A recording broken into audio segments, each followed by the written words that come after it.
Hello, everybody. So today I want to have a continued conversation on the theme of twin flames.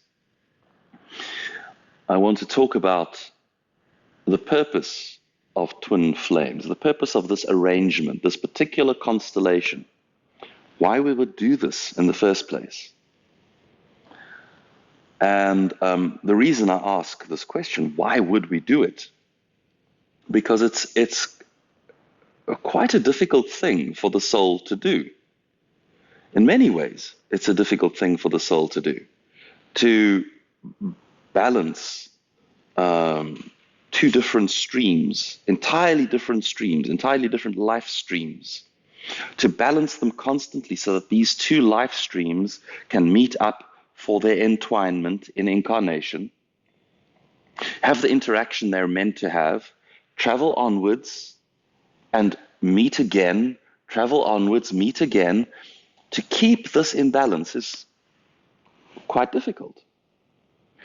And when these two time streams, these life streams, when they meet and they have an interaction, assuredly the interaction has its beautiful side. It's very often very romantic, and there's very loving and very deep and very powerful. And it has that upside. But it certainly has a downside too. In fact, since I've begun to speak on the subject of twin flames, I've had a lot of people contact me and say they're a part of a twin flame constellation. And almost universally, what they report to me is that they're in some state of distress because of the challenge, the difficulty of the relating to a twin flame. So I want to talk about why that is. Why is it so very difficult? What is the root of this challenge that twin flames have?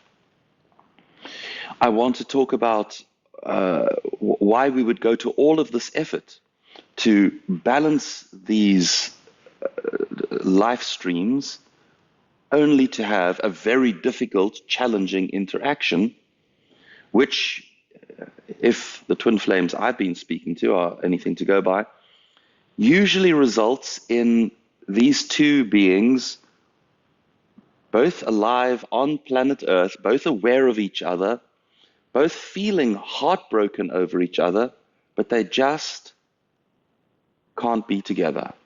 It's just too difficult to be together.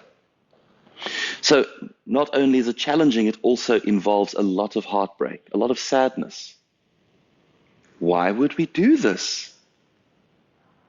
You know, if it were only as the sort of the common perception often is, if it was only so that it was pure bliss and romantic wonderment to meet your twin flame, if only that was so, if only it was so that your job is just to find your twin flame, and if you've found your twin flame, you've got your other, and you can just glom onto each other and travel through eternity together.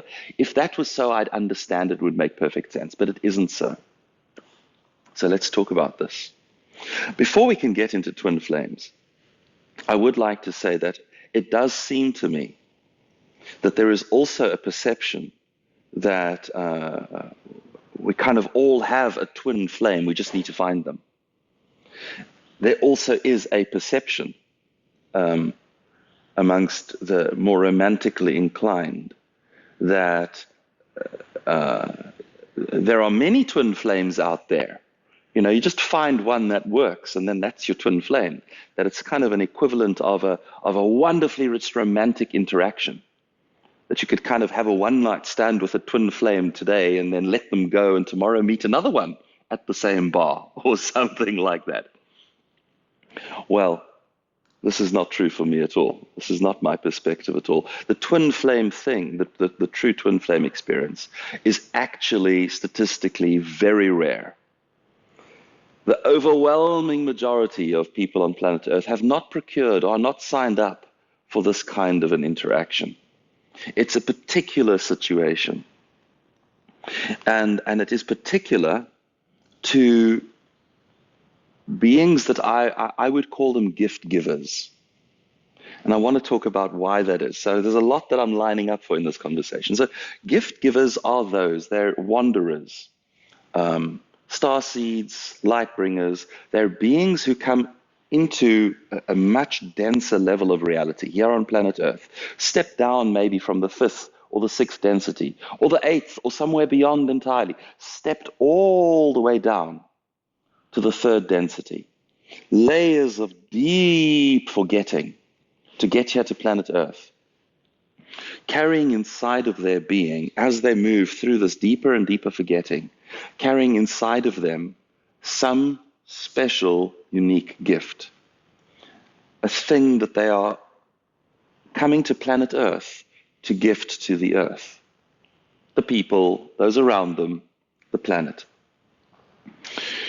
Gift givers have a unique tool in their tool bag of soul. That's the gift that they've come to give. Now, if you have a gift like this and you forget who you are, you will start to rediscover that gift quite early on, but you will discover it in a place of forgetting. And that will cause all kinds of pain and trauma. You know, it's the typical person the typical situation of a person in a community that is all just lost ones, and here's one who is a bright shining light, one who speaks the truth and helps and heals. And what does the community do? They put this one on a pedestal. They say, you are the one. Teach us, great master. And what inevitably happens to such great masters, you just need to look at history, is very soon after they've put on the pedestal, they get torn down, and then we hang them on a cross, or we burn them on the stake, or we torture them, or somewhere punish them for being a gift giver. And so gift givers will have a lifetime or two like that when they'll decide, okay, that's it, I'm not going to be giving any gifts anymore. But then they start to use their gift, and they'll use it in small ways, subtle ways, to heal themselves, to heal the others around them. Once they've discovered, you mustn't just go out there and heal everybody. They're using their gift to help themselves and heal themselves. They will also use their gift to avoid their own growth. Think about it. There's a long and burdensome journey that you must walk towards trusting yourself or your own integrity or something like that. Long journey that you have to walk. And life is calling you to this journey through the intervention of others around you. You have difficult interactions with others. But you've got a gift, some sparkly, magical gift that you can just whip out and use and avoid that long journey. What happens? You avoid the long journey. So gift givers will advance in their growth. They will raise their consciousness from the third, slowly up, reawakening themselves to the point where they are really ready to give their gift to the world. But they're going to carry a whole lot of unlearned lessons with them. The lessons that they managed to avoid learning because of the gift. And along the way, we have wonderful assistants to help us to figure out this burdensome stuff, like family members, for example. You know how it is. You're busy awakening to your own divinity. You're busy finding your gift. You're busy discovering your magnificence. And you go home to mom for dinner. And mom manages just to press your buttons just like that, that you suddenly realize you just still feel like a kid that hasn't tidied their room. Mom can do that. And then you'll awaken a little bit more and you'll discover a little bit more, and mom will no longer be able to press your buttons because you will out-evolve her ability. And so with the rest of your family, brothers, sisters, everybody else, people will slowly not be able to press your buttons anymore. You're not quite fully awakened. You're not quite God-realized, but you've out-evolved parents and family. And there's this space where very few will actually be able to really call you on your stuff, to really look into your own, the corners of your soul where you can't see, your own shadow. And this is where the twin flame comes in. As a pure matter of their being, without them even trying, the twin flame holds a mirror, twin to twin. They hold mirrors for each other. And in the presence of the other, you get to see yourself. Yes, you do get to see your magnificence in the presence of the other. You get to see your beauty, and the wonderment of who and what you are gets shown to you. And you a little bit fall in love with yourself in the presence of your twin flame. And that's very nice. But your twin flame will also reflect back to you all of this dross that you've been carrying, all the unprocessed, unresolved, undealt with, burdensome, painful, miserable stuff that you have accumulated with you in your travel through forgetting. They will reflect that back at you too. And you won't like to see that. You really, really will want to scratch their eyes out for showing you this stuff. You will struggle. You need to be at a pretty profound level of self-love before you can really have an engagement with your twin flame that will have any longevity. Of course, there are exceptions to this. Of course, there are twin flame constellations that will manage things differently because of whatever reason. But I'm saying in the main, pretty much everybody is going to meet their twin flame. They're going to, oh, wow, how beautiful, how amazing, how spectacular, what I see in the mirror. Oh, wow, I really don't want to look at that stuff. And it's going to really bring up your most challenging stuff. And that's actually the value of the twin flame. Because you otherwise will not see that stuff that's behind you. You otherwise will not look into your own hurt, painful, dark stuff. So the twin flame acts as a kind of a sweeper. They come and they broom up all of the stuff that's hidden behind you, all of the dark and the hidden. Are you equipped? Can you deal with that? Do you have the ability to heal and transform and reintegrate the stuff that's being brought up? Because if you don't, it's going to be pure torture. Even if you do, it's going to be deeply challenging.